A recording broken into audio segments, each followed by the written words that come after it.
और सुकून नहीं था, दिल उदास उदास रहता था। पाकिस्तान के किन किन मशहूर अदाकारों के साथ आपने काम किया? मैंने 2-3 फिल्मों में मोहम्मद अली के साथ काम किया, नदीम बेग के साथ काम किया, सुल्तान राइज के साथ काम किया। और पश्तो फिल्मों में तो मैं चूँकि सुपरस्टार था तो उसमें जितने मशहूर अदाकार थे, बदर मुनीर, आसफ खान, अरबाज खान, जितने भी टॉप के पश्तो के अदाकार थे ना, सबके साथ मैंने 60-70 फिल्मों में काम किया पश्तो में। मुत्तहदा अरब अमारात, Abu Dhabi, Sharjah, Dubai, Al Ain, Kuwait, Qatar, Muscat, ये सारे लंदन, बैरून मुल्क भी हमने बड़े स्टेज किए हैं और अंदरून मुल्क भी किए हैं। आपने 30 साल फील्ड में काम किया, उसके बाद वो कौन सा ऐसा लम्हा आया, वो कौन सा ऐसा वक्त था जब आपकी ज़िंदगी तब्दील होकर रहेगी, आपने सब कुछ छोड़ दिया? मेरी माँ नाराज़ थी इस काम से। मैं जब भी पेशावर जाता, वालदा साहिबा को कहता, वालदा साहिबा मेरे लिए दुआ करें, तो वो दुआ की बजाय खामोश रहती। काफ़ी दफ़ा ऐसा हुआ तो आखिर एक दिन कुछ हालात मेरे अच्छे नहीं थे तो मैंने माँ से कहा कि माँ मेरे लिए आप दुआ करें, तो उसने फिर भी दुआ नहीं की। तो मैंने माँ से कहा, माँ जब भी मैं आपको दुआ के लिए कहता हूँ आप मेरे लिए दुआ नहीं करती, क्या वजह है, मुझसे नाराज़ हैं? कहते नहीं बेटा, ये जो तुम काम करते हो ना, ड्रामे और फिल्में और ये हमारे ख़ानदान में जायज़ नहीं है और ना इस्लाम में जायज़ है। माँ की ये बात मुझे एटम बम की तरह लगी और मेरी आंखों में आंसू आ गए।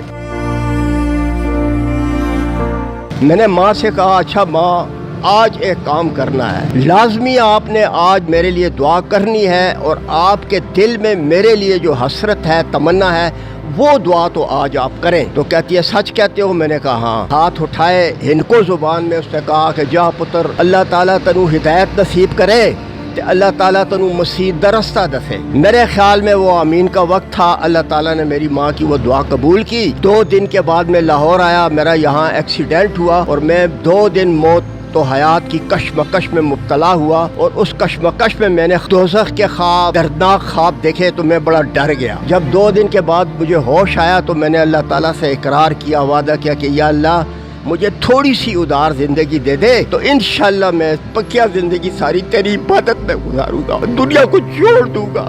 तो ये इस तरह मेरी काया पलटी है।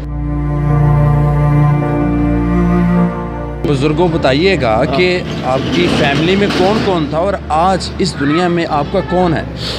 इस दुनिया में बस सिर्फ मेरा एक अल्लाह है, बाकी माँ बाप बहन भाई रिश्तेदार वगैरह जितनी भी मेरे हम उम्र थे सारे इस दुनिया से जा चुके हैं। एक लम्हे एक पल में सब कुछ छोड़कर आप इस्लाम की राह पर निकल पड़े, तो खौफ नहीं आया कि कहाँ से खाऊंगा, कहाँ रहूँगा, किस तरह रहूँगा, अकेले ज़िंदगी गुजारूँगा, ये सब कुछ, इसका खौफ नहीं आया? ये किस तरह इससे निकले?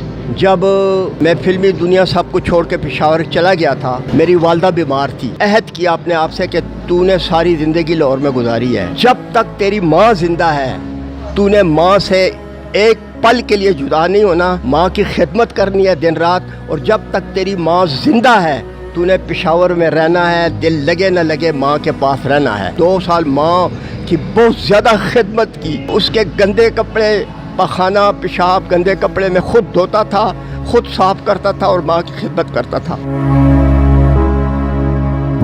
माँ जब वफात पा गई 2001 में, तो मैं जब दोबारा लाहौर आने लगा, कोई मंजिल नहीं थी, कोई रास्ता नहीं था, कोई सफ़र नहीं था, लेकिन मैंने कहा कि मैंने अल्लाह ताला के लिए छोड़ा है तो अल्लाह ताला मुझे तन्हा नहीं छोड़ेगा।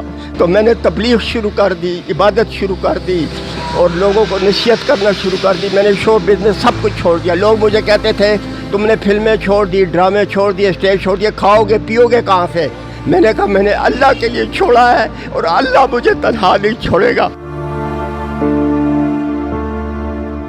जब आपने इस ज़िंदगी का इंतखाब किया और दीन की तरफ निकल पड़े, इस्लाम के रास्ते पर चल पड़े, तो किसको सुना, किससे रहनुमाई हासिल की जिससे आपको दीन को समझने में बहुत मदद हासिल हुई हो? अल्लाह ताला ने खुद ये दुनिया बनाई और ख़ुद फरमाता है अल्लाह ताला कुरान पाक में कि इस दुनिया की ज़िंदगी धोखे का सामान है। फिल्मी दुनिया से निकल कर दीन की तरफ आने में सबसे पहले फजलो करम और रहमत अल्लाह ताला की है, उसके बाद मेरी माँ की दुआ है और उसके बाद मौलाना साहब हैं तारिक जमील साहब, उसके बयानात मैंने सुने, उनके बयानात ने मुझ पे बड़ा असर किया। क्या आपकी रूटीन है, सुबह कितने बजे निकलते हैं और ये कॉन्सेप्ट बाइक पे ये मैसेज लिखने का, ये किस तरह ख्याल आया? कुदरती तौर पे ये गॉड गिफ्ट है। मेरी राइटिंग अच्छी थी, रूटीन होती थी, मुझे पता होता था आज मैंने गुलबर्ग की साइड पे जाना है, आज मैंने अनारकली जाना है, आज मैंने शालमी मार्केट जाना है। रोज़ाना 10 बजे घर से निकलता था और शाम को 4-5 बजे घर वापस आता था। मेरे पास वो माइक होता था, उस पर मैं सारी मार्केटों में नमाज के लिए दावत देता था, औरतों को पर्दे के लिए दावत देता था। क़यामत के दिन मैदान हश्र में अल्लाह ताला सबसे पहले नमाज के बारे में पूछेगा। मैं जब सफ़र करता था, उस सफ़र को कामयाब बनाने के लिए मैंने ये बोर्ड लगाना शुरू कर दिया। तो मैं जहाँ से भी गुज़रता हूँ, लोग पढ़ते हैं, ये मैसेज पढ़ते हैं, और मैं दुआ करता हूँ कि अल्लाह ताला इस कौम को हिदायत दे। सूफ़ी बशीर अहमद साहब पिछले 22 साल से लाहौर की सड़कों पर, मुख्तलिफ मार्केट्स में, हर जगह जहाँ इनको मौका मिलता है, जहाँ कुछ लोग मिलते हैं, ये उनको इस्लाम के बारे में बताते हैं, इस्लाम की तबलीग करते हैं, और एक लाहौर के एक छोटे से कमरे में